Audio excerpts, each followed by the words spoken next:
નમસ્કાર વિદ્યાર્થી મિત્રો, સરસ્વતી ગ્રુપ ઓફ એજ્યુકેશનમાં આપ સૌનું હાર્દિક સ્વાગત છે। હું બ્રિજેશ સાગરેચા તમારું સાયન્સ સબ્જેક્ટ લઉં છું કે જેમાં આપણે ચેપ્ટર નંબર 9 નો અભ્યાસ કરતા હતા। ના સ્ટાન્ડર્ડ 9 પણ ચેપ્ટર નંબર તો 10 હતું। ચેપ્ટર નંબર 10 નો અભ્યાસ કરતા હતા કે જેની અંદર આપણે બધી થિયરી ને બધું આપણે ભણી ગયા।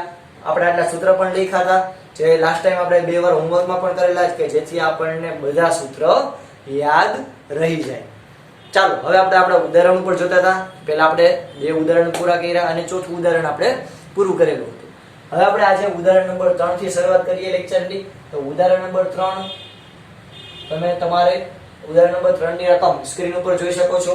તો આપણને એવું કીધેલું છે કે એક પદાર્થ ઉર્ધ્વ દિશામાં ફેંકતા તે 10 મીટર પ્રતિ સેકન્ડની ઝડપે પહોંચે છે। એટલે ઉર્ધ્વ દિશામાં ફેંકવામાં આવે તો ત્યારે એનો પ્રારંભિક વેગ આપણને આપેલો છે। ઓકે, પ્રારંભિક વેગ આપણને v આપેલો છે। કેટલો? સોરી 10 મીટરની ઊંચાઈએ પહોંચતા એટલે આપણને ઊંચાઈ આપેલી છે। ઊંચાઈ કેટલી આપી? 10 મીટર। હવે જો ઉર્ધ્વ દિશામાં કોઈ પદાર્થ ગતિ કરે, મેં તમને ત્યારે સમજાવ્યું હતું, હજી એકવાર રિપીટ કરાવી દઉં કે આને કોઈ બોલ હોય, તમે એને આવી રીતે ઘા કરો તો ઉપર જશે ઉપર જશે ઉપર જશે। એક સમય એવો આવશે કે બોલ નો વેગ કેવો થઈ જશે? શૂન્ય। શું કામ? કારણ કે તમે જેવો કોઈ બોલને ઉપર ફેંકો એટલે ગુરુત્વાકર્ષણ બળ એને ક્યાં ખેંચશે? નીચે। તો અહીંયા ગુરુત્વાકર્ષણ બળ ખેંચવાનું ચાલુ કરશે, છેલ્લે હાર માની લેશે અને બોલ જે છે એનો વેગ કેવો થઈ જશે? શૂન્ય। મહત્તમ બિંદુ એનો વેગ નું મૂલ્ય કેવું થઈ જાય? શૂન્ય। જ્યારે એનો વેગનું મૂલ્ય શૂન્ય થઈ જાય ત્યાંથી બધા કેવું પડે? પાછો જમીન ઉપર પડે, ભૂખડીને કરતો। તમે આમ કેચ રમતા હોય તમે એવું અનુભવ્યું છે, પેલા બોલ ઉપર જાય પછી ક્યાં આવશે? નીચે। તો જે ઉપર ગઈ મહત્તમ ઊંચાઈ થઈ, તો એ મહત્તમ ઊંચાઈ આપણને કેટલી આપી? તો કે 10 મીટર। એટલે કે બોલ 10 મીટર મહત્તમ ઊંચાઈ પ્રાપ્ત કરે છે। ત્યારબાદ તો કે આપણને એવું કીધેલું છે કે એ નીચે આવશે। તો આપણને એવું કીધેલું છે કે પેલું પદાર્થને કેટલા વેગથી ઉપર ફેંકેલી છે। એટલે કે અહીંયા તમે કઈ પ્રારંભિક વેગ તો આપ્યો હોય છે તો જ પદાર્થ ઉપર ચડ્યો હોય, જેને હું કહું v0 અથવા તો એને હું કહું u। યાદ છે? u એટલે પ્રારંભિક, v એટલે અંતિમ।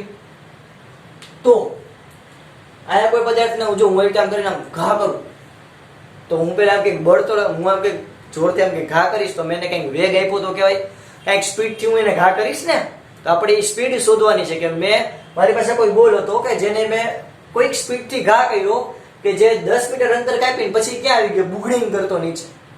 તો આપણે એ કંઈક સ્પીડ શોધવાની છે। તો અહીંયા આપણે શોધવાનું છે u। કેટલું થાય આપણને ખબર નથી। હવે તમે જો વિદ્યાર્થી મિત્રો નીચેની બાજુ ગુરુત્વાકર્ષણ બળ g લાગતું હોય, ગુરુત્વ પ્રવેગ g લાગતો હોય, ગુરુત્વ પ્રવેગ g, તો કોઈ પદાર્થ ઉપર જાય તો નીચેની બાજુની દિશાને હું g કહું, એટલે કહું g। તો ઉપરની બાજુ કોઈ પદાર્થ જાય તો એ ગુરુત્વાકર્ષણની દિશામાં કાર્ય કરે કે ગુરુત્વાકર્ષણથી વિરુદ્ધ દિશામાં કાર્ય કરે? તો કે સાહેબ ગુરુત્વાકર્ષણથી વિરુદ્ધ દિશામાં, કારણ કે જો ગુરુત્વાકર્ષણ બળ નીચે લાગે છે પણ કોઈ પદાર્થ ઉપર જાય તો એ ગુરુત્વાકર્ષણથી વિરુદ્ધ ચાલે છે। તો એવા પદાર્થનો આપણે g કેવો લઈએ છીએ? માઈનસ। નીચેનો પ્લસ લઈએ તો ઉપરનો માઈનસ લેવાનો આવે ને, ઓબવિયસ વાત છે। તો ચાલો આપણે અહીંયા g નું મૂલ્ય તો કે કેટલો છે? તો -10 સોરી -9.8 લઈ લઈએ, કારણ કે આપણને કે રકમ એવો ઉલ્લેખ કર્યો નથી। ચાલો તો આપણને અહીંયા પદાર્થનો g એટલે કે પ્રવેગ મળી ગયો છે એ। તો આપણે સ્ટાર્ટ કરીએ। આપણને સૌથી પહેલા ક્વેશ્ચનમાં શું પૂછેલું છે? તો કે સૌથી પહેલા ક્વેશ્ચનમાં એવું આપણને કીધેલું છે કે પદાર્થને કેટલા વેગથી ઉપરની તરફ ફેંકેલો હોય છે। એટલે આપણે આ પ્રારંભિક વેગ શોધવાનો છે। તો આપણે સૂત્ર જોયું હતું v u + at। પદાર્થનો અંતિમ વેગ તો શૂન્ય થઈ જશે આટલી ગતિ માટે। તો 0 u + at। આ પ્લસ છે બરાબર, ઓલી બાજુ જઈએ તો માઈનસ, તો u બરાબર -at। તો u બરાબર માઈનસ, હવે a બરાબર કેટલું છે? તો કે -9.8 અને t એટલે સમય, કેટલો સમય છે? તો કે આપણને ખબર નથી। ચાલો આપણને સમય ખબર નથી તો તમે આ સૂત્ર લગાડી શકો? નહીં લગાડી શકો। એટલે આ સૂત્ર સાચું છે પણ આ સમય ખબર નથી તો તમે મેળવી શકશો નહીં। તો બેટર એ રહેશે કે આપણે બીજું સૂત્ર એપ્લાય કરી 3 માંથી। તો કે આપણે ચાલો ઊંચાઈ અને પ્રવેગ આવતું હોય એવો એકાદો આપણે સૂત્ર લઈએ। તો જો ઊંચાઈ અને પ્રવેગ એવું આમાં એકમાં જ આવે છે, બાકી આ બેમાં સમય આવશે. આપણી પાસે સમય નથી, તો ચાલો v² - u² બરાબર 2ax અથવા તો h. એના ઉપરથી હું x ના સૂત્રનો કરતા બનાવું તો મુક્ત પતન કરતો કોઈ પદાર્થ કે ઉર્ધ્વ દિશામાં કોઈ પદાર્થ ગતિ કરે એના માટેનું સૂત્ર હોય √2ax, જે આપણે તારવેલું છે. ન ખબર હોય તો જો અહીં હું તમને સાબિત કરાવું છું. 0² - u² બરાબર 2ax. હવે તો કે જો અંડર રૂટ કાઢું, બે બાજુ છાપરા કાઢો તો શું આવશે? u = √2ax. હવે અહીંયા u બરાબર આપણે કિંમત મૂકી અંડર રૂટમાં 2 * a એટલે પ્રવેગ કેટલો છે? 9.8. x એટલે મીટર કેટલું છે? 10. તો પોઈન્ટ દૂર કરું, અહીંયા છેદમાં 10 આવશે. 10 ઉડી ગયા. તો આપણને u બરાબર એટલે કે પ્રારંભિક વેગ કેટલો મળ્યો? 2 * 98. 2 * 98 એટલે કેટલું થશે? તો કે 96. તો 96 નું વર્ગમૂળ શું? મારે છાપરું કાઢવું હોય તો 96 નું વર્ગમૂળ કરવું પડે. તો 96 નું વર્ગમૂળ, 96 કેનું વર્ગમૂળ છે? યાદ કરો. તો કે 14. તો કે આપણને અહીંયા પદાર્થનો પ્રારંભિક વેગ મળ્યો. કેટલો મળ્યો? તો કે 14 મીટર પ્રતિ સેકન્ડ. ઓકે, એટલે આપણે 14 ની સ્પીડે તમે કોઈ પદાર્થનો ઉપર ઘા કરો તો એ બધા 10 મીટરનું અંતર કાપે. તો અહીંયા આપણને પહેલો આન્સર મળી ગયો.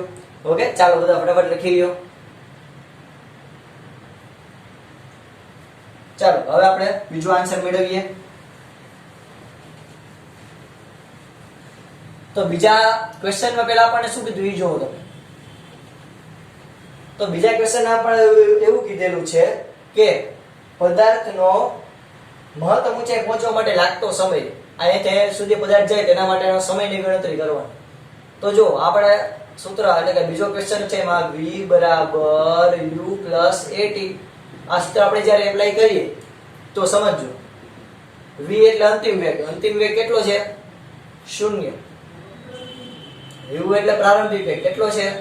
ઘણો મેળો તો યાદ કરો તો કે 14 માઈનસ 9.8 એને ગુણ્યા t. તો આનું આમ જવા દો તો આ બરાબરની, આ માઈનસ છે બરાબરની ઓલી બાજુ જાય તો પ્લસ. તો 14 બરાબર 9.8t. એના પછી સમય t બરાબર શું થશે? 14/9.8. આ પોઈન્ટ દૂર કરું તો છેદમાં 10 આવશે. છેદનો છેદ અંશમાં એટલે કે 140/98. તો અહીંયા આપણને સમય કેટલો મળશે વિદ્યાર્થી મિત્રો? સમય મળશે 1.43 સેકન્ડ. એટલે કે 1.43 સેકન્ડમાં પદાર્થ 10 મીટરનું અંતર કાપી નાખશે. એમે ખબર ન પડે તો જો આનો ભાગાકાર કરીએ તો 70 × 140 અને 49 × 98.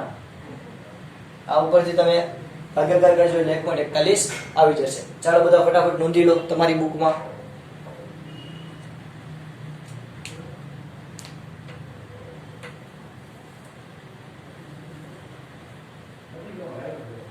ચાલો હવે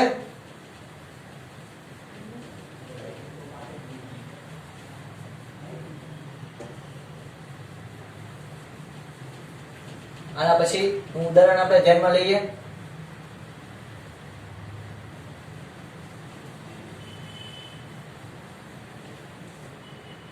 તો કે આપણને ઉદાહરણ નંબર 5 જોવા જઈએ તો ઉદાહરણ નંબર 5 માં આપણને શું કીધેલું છે? તો કે આપણને જો તમે રકમમાં એવું કીધેલું છે કે એક પદાર્થનું વજન પૃથ્વીની સપાટી પર માપતા 10 ન્યૂટન મળે છે. એટલે કે WE કહો. WE એટલે તો કે પૃથ્વી પરનું વજન, weight from earth, પૃથ્વી પરનું વજન તો કે 10 ન્યૂટન. તો કે ચંદ્રની સપાટી પર માપતા એનું વજન કેટલું થશે? તો કે ભાઈ કેટલું થશે? તો કે છઠ્ઠા ભાગનું. કારણ કે આપણને ખબર છે કે WM = 1/6 એને ગુણ્યા WE. યાદ છે આપણે બધા રિલેશન તારાવ્યા હતા કે કોઈ ચંદ્ર ઉપર લાગતું જે બળ છે એ કેટલું? તો કે પૃથ્વી ઉપર લાગતા ગુરુત્વાકર્ષણ બળ કરતા છઠ્ઠા ભાગનું. ઓકે, તો આના ઉપરથી હું કિંમત મૂકું તો weight in moon = 1/6 એને ગુણ્યા 10. તો કેટલું આવશે? 5/3.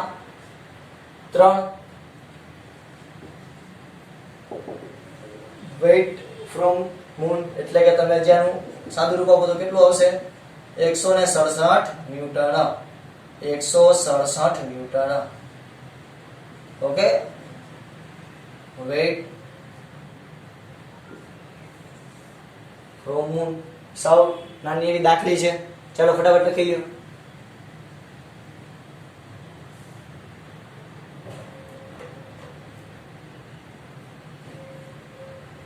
ચાલો હવે તો કે આપણે જે દાખલો કરી નાખી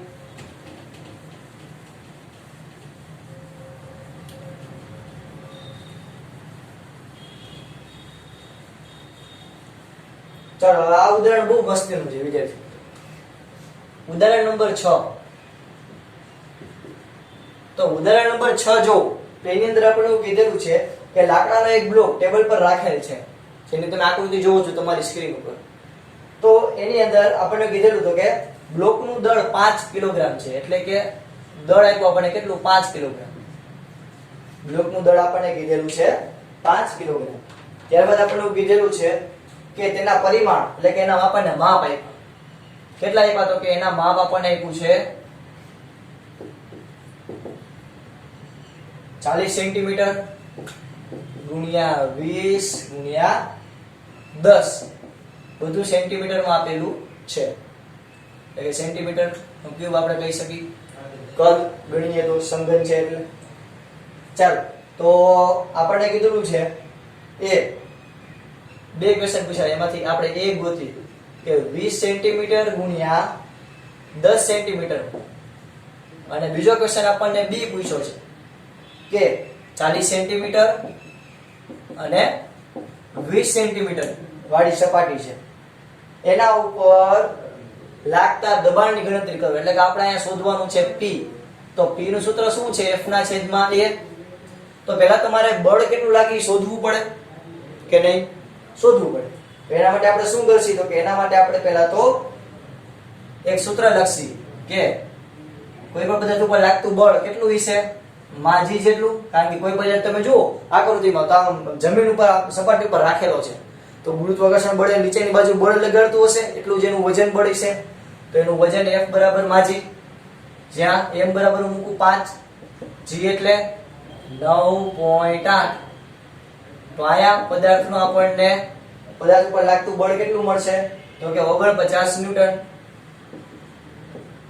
તો આયા પદાર્થનું આપણને બળ મળી ગયું ચાલો હવે તો કે આ આટલી સપાટી પર આપણને લાગતું બળ તો કે 49 ન્યૂટન છેદમાં ક્ષેત્રફળ તો કે ક્ષેત્રફળની સપાટી કેટલી કીધી 20 સેન્ટીમીટર ગુણ્યા 10 સેન્ટીમીટર તો પહેલા તો મારાને કેમાં કન્વર્ટ કરવી પડે મીટરમાં કન્વર્ટ કરવી પડે તો 20 સેન્ટીમીટર એટલે તો કે જો 20 સેન્ટીમીટર એને હું આમ લખી શકું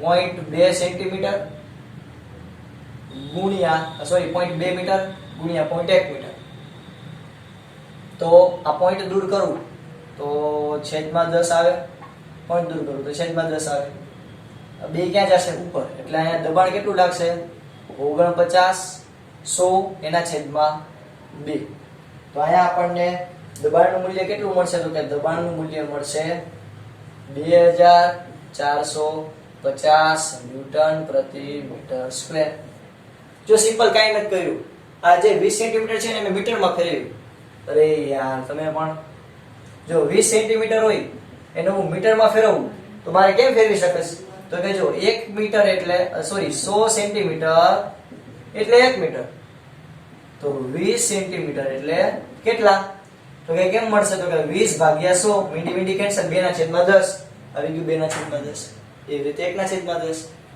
આ બેનો ગુણાકાર ઉપર ગયો એટલે 49 ગુણ્યા 100 એના છેદમાં 2 ગુણ્યા 1 એટલે 2 તો 49 ના અડધા કટ નાખો સિમ્પલ 2450 ઓકે તો આ આપણને આવી સપાટી એટલે કે 20 સેન્ટીમીટર ગુણ્યા 10 સેન્ટીમીટર ઉપર લાગતું દબાણ આપણને મળેલું છે ચાલો હવે આપણે 40 સેન્ટીમીટર ગુણ્યા 20 સેન્ટીમીટર ઉપર લગાડીએ તો દબાણ P બરાબર F ના છેદમાં A F એટલે 49 ન્યૂટન છેદમાં A એટલે સેન્ટીમીટર હવે એને મીટરમાં ફેરવતા આવડે સિમ્પલ જેવું આ દેખે ભાગ્યા 10 કરી નાખવાના 40 ભાગ્યા 100 કરવાના મીંડી મીંડી કેન્સલ થાય ગુણાકારની અંદર 20 ભાગ્યા 100 મીંડી મીંડી કેન્સલ, તો અહીંયા આપણને દબાણ કેટલું મળશે 49 ના છેદમાં 4 ભાગ્યા 10 ગુણ્યા 2 ભાગ્યા 10 છેદનો છેદ અંશમાં, તો જવાબ શું મળશે 4900 ભાગ્યા 4 દુ 8. તો અહીંયા આપણને દબાણનું મૂલ્ય કેટલું મળશે તો કે જો 8 ને 49 વડે ભાગવું કેટલા આવશે તો કે ભાઈ પહેલા તો 8 5 40 8 6 48 એક ઉતાર્યો પોઈન્ટ ભાગનો આલે એટલે અહીંયા મીંડું આવ્યું 8 1 8 ઉપર ઉતાર્યા 2 ભાગનો આલે 20 દુ 16 ઉતાર્યા 4 8 5 40 એટલે 6.125 એટલે કે 6.125 ગુણ્યા 100 એટલે ટોટલ કેટલું થયું તો કે 6125 ન્યૂટન પ્રતિ મીટર સ્ક્વેર. દબાણ આપણને આટલું મળ્યું. એટલે કે આ બંને સપાટી જે આપણે કીધેલી છે 20 સેન્ટીમીટર ગુણ્યા 10 સેન્ટીમીટર અને 40 સેન્ટીમીટર ગુણ્યા 20 સેન્ટીમીટર, એના દ્વારા આપણને લાગતું દબાણ આટલું મળશે. ઓકે વિદ્યાર્થી મિત્રો, ફટાફટ લખી લ્યો. આના પછી આપણે છેલ્લો દાખલો સ્ટાર્ટ કરીએ. ચાલો હવે આપણે છેલ્લી દાખલી કરી નાખીએ. ઉદાહરણ નંબર 7. તો આપણને એવું કીધેલું છે ચાંદીની સાપેક્ષ ઘનતા. ચાંદીની સાપેક્ષ ઘનતા કેટલી આપી છે તો કે 10.8. આપણને રકમ એવું કીધેલું છે. પાણીની ઘનતા, પાણીની ઘનતા આપણને કીધી તો કે 10⁻³ એટલે કે 1000 કિલોગ્રામ પ્રતિ મીટર ક્યુબ. તો ચાંદીની ઘનતા શોધવાની છે. કેટલી થાય આપણે શોધવાની છે. ચાલો તો સૂત્ર સાપેક્ષ ઘનતાનું તો કે ભાઈ સાપેક્ષ ઘનતા બરાબર પદાર્થની ઘનતા એના છેદમાં પાણીની ઘનતા.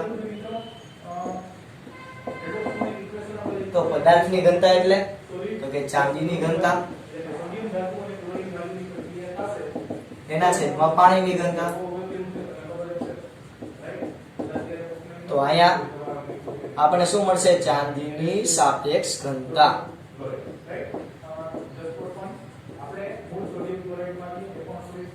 ચાંદીની સાપેક્ષ ઘનતા કેટલી આપી છે 10.8 બરાબર. ચાંદીની ઘનતા એ આપણે શોધવાની છે. આપણા દાખલાનો વરરાજો છે. ચાંદીની ઘનતા છેદમાં પાણીની ઘનતા આપણને આપેલી છે 1000. તો ચાંદીની ઘનતા કેમ મળશે તો કે ભાઈ ચાંદીની ઘનતા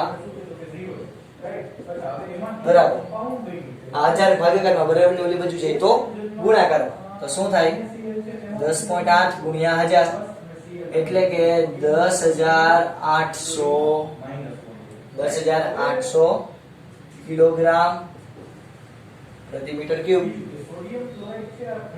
ઓકે, તો આટલો આપણો આન્સર આપશે 10800 કિલોગ્રામ મીટર ક્યુબ.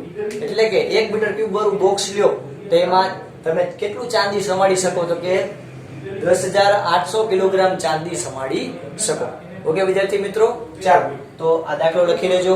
આજે આપણે જેટલા પણ દાખલા ગણ્યા તમારે તમારી પાકી બુકમાં એકવાર અને રફ બુકમાં એકવાર લખવાના છે. ટોટલ 2 વાર તમારે લખવાના છે. આ સિવાય જે આ સૂત્ર છે સૂત્ર પણ તમારે 2 વાર લખવાના છે. ઓકે વિદ્યાર્થી મિત્રો, આ સુધી રાખીએ. તમે આ દાખલો લખી લ્યો. આપણે આજે અહીં સુધી રાખીએ છીએ. અહીંયા આપણે આપણું ચેપ્ટર પૂર્ણ કરીએ છીએ. સ્વાધ્યાયના દાખલા તમે તમારી જાતે ગણવાની ટ્રાય કરજો. આવડી જ જશે આ સૂત્ર આવડતા હશે તો. અહીં સુધી રાખીએ. જય ભારત, જય હિન્દ.